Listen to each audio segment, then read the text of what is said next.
Hello, ladies and gentlemen. Mr. Dorfler here. Here's the video that I said that I was going to get to you when you watch the acid naming video. And this is based off of the worksheet that you were given alongside the video.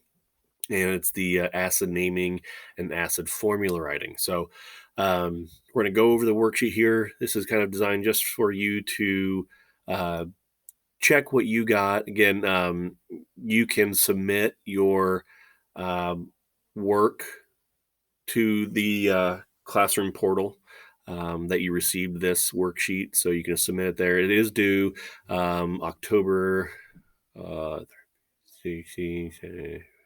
I had to think of my days here because I have no idea what day of the week it is, barely. At 11:59. So make sure you get that submitted. I'll put a reminder in there in the posting for this video as well. But anyway, I don't want to take up too much of your time here. Just want to get into this, and then we will let you have at it. All right.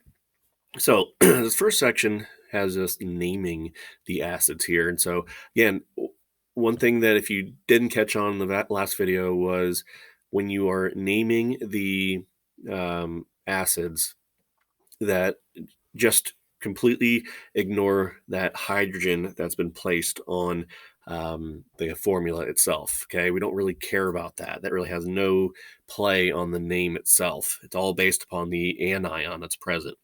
So again, I'll kind of highlight which ones we should be ignoring, and then we'll go from there.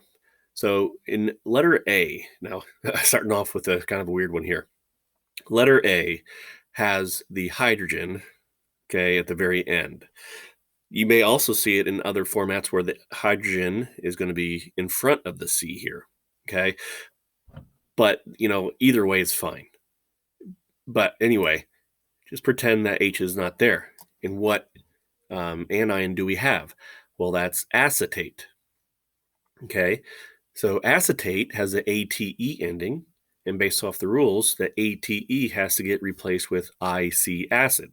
So we get acetic acid for A. For B, again, imagine that H is not here. We have BrO3. Excuse me, my eye itches a little bit. BrO3 anion is the bromate ion or polyatomic ion. So ATE again gets replaced with IC acid, and you get bromic acid. C, H2CO3, getting that 2 subscript on that hydrogen is there because when you do the whooping, H again is a positive one, and CO3, which is carbonate, is a -2. And so you need to have 2 hydrogens on there to make sure that it's electrically neutral. Anyway, CO3 is carbonate. Again, ATE gets replaced with IC acid, and we get carbonic acid. D, H2SO4. So SO4 being the anion is sulfate. And we talked about this one in the video about acid naming. And you take away the ATE and you add IC acid again, but sulfur and the sulfate and everything like that, it doesn't necessarily play by the rules 100%. It likes to keep that URIC in there. So you get sulfuric acid. Okay. That's just something you just have to, again, store up here in the old noggin here. E, we have HF. Okay. If we imagine that hydrogen is not there and we just have F, fluorine. It's a single element. Therefore, the anion would be fluoride, IDE. And so, according to our rules, an anion that ends in IDE, it has to have the prefix hydro placed in front and the IDE removed and replaced with IC acid. So you get hydrofluoric acid. And I'm going to move my face here. F, HCl. Again, the anion is just chlorine. So that's chloride, IDE. You put the prefix hydro, ending of IC acid, you get hydrochloric acid. That's a very famous, common one that we should know relatively quickly if you don't already. G right here is HI. And again, just the I there is iodide anion. The IDE gets replaced with IC acid, and the prefix hydro goes in front. You get hydroiodic acid. Let me say that again. Hydroiodic acid. There we go. Hydroiodic acid. H2SO3. Okay, so this time SO3 is the anion, and that is sulfite. Again, it's got one less oxygen than sulfate. It has SO3, not SO4. So SO3, since it's ITE ending, the ITE gets removed and replaced with OUS acid. So you get sulfurous acid, not sulfous acid, sulfurous acid. HiO3, again, the anion in this case is a polyatomic ion of iodate. And again, ATE ending gets replaced with IC acid. You get iodic acid. J, last naming one here. Again, we've seen this one before. We saw this one in the practice one in the video. CN is the anion, and that is cyanide. And cyanide, again, IDE, replace the IDE with IC acid, add the prefix of hydro, and you get hydrocyanic acid. So those are the naming. Oops. Now let's go to the formula writing. Okay. So again, formula writing, you have to look at the key components in the name. Okay. So for A, you have the acid perchloric acid. Well, you've got the prefix per, okay, and IC acid. And when we do our whooping, again, H is always going to be the +1. And because we have the per prefix and IC acid, that means that it is the ClO4 version of chlorate. Okay. So we have ClO4.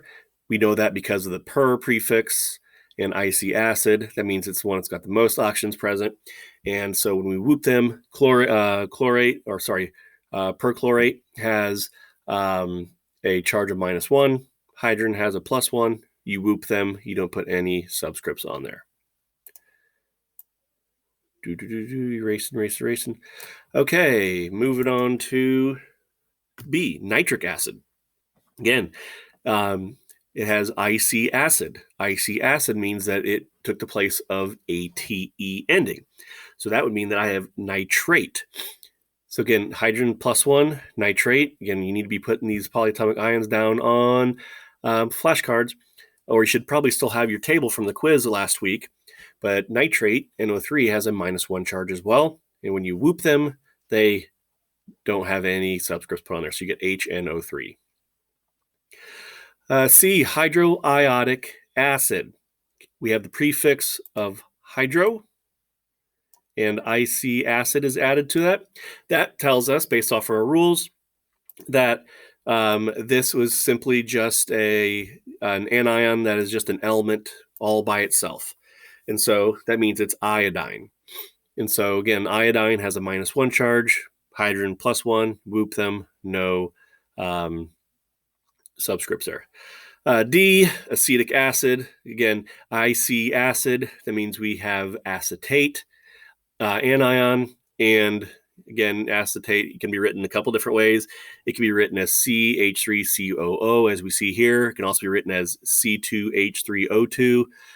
We saw that in the notes not that long ago. So again, you could I chose to put the hydrogen at the end. You can put it at the beginning, doesn't matter. Acetate has a -1 charge. Hydrogen has a +1. Again, you whoop and no subscripts. Iodic acid for E. So I have IC acid. IC acid replaces the letters ATE. So I know that would be iodate. And iodate is a -1 charge. When you whoop them down again, you get no subscripts put on there, so you get the formula of HiO3. Over here on the right side, nitrous acid. Okay, so here on this one, I have the OUS ending. That means that my anion had the ending of ite, I-T-E. And so that would make this nitrite for their anion. And so nitrite has a formula of NO2. It has one less oxygen than nitrate. That's why it's called nitrite. It also has a -1 charge, hydrogen being +1. Whoop them, you get the formula HNO2. G, hydrochloric acid. Excuse me. Again, prefix hydro, ending of IC acid.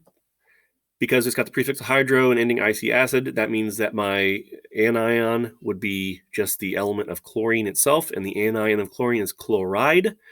And so when we put our charges on here, chlorine is a -1 charge. It's in group 7. Hydrogen is +1. Whoop them, no subscript. You get the formula of HCl. H, hydrobromic acid. Again, we have another hydro prefix, IC ending, IC acid ending. Therefore, this would mean it's the anion of bromide because it has the IDE ending. Again, bromide has a -1 charge. Bromine and chlorine are found in the same family, the halogen, so they're both going to be expected to have the same charge. And so you get the formula of HBr. I, we have chlorous acid. Again, ending is OUS. Therefore, it replaced the ITE ending. So this means it's chlorite. And chlorite has the formula of ClO2. Again, it has a -1 charge. And you get the formula of HClO2. And last but not least, bromic acid. You have the ending of IC acid, which that would mean that has the ATE ending. So that would be the bromate polyatomic anion.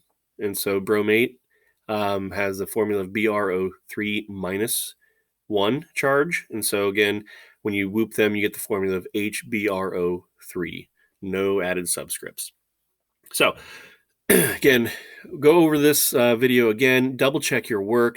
If you're still having some issues with this, feel free to hit me up, whether private comment in Google Classroom or even an email. No biggie. Just a few more days and I get to come back. Fingers crossed, that's the plan. And we'll see you then.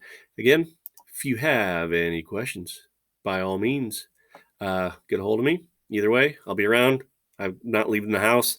So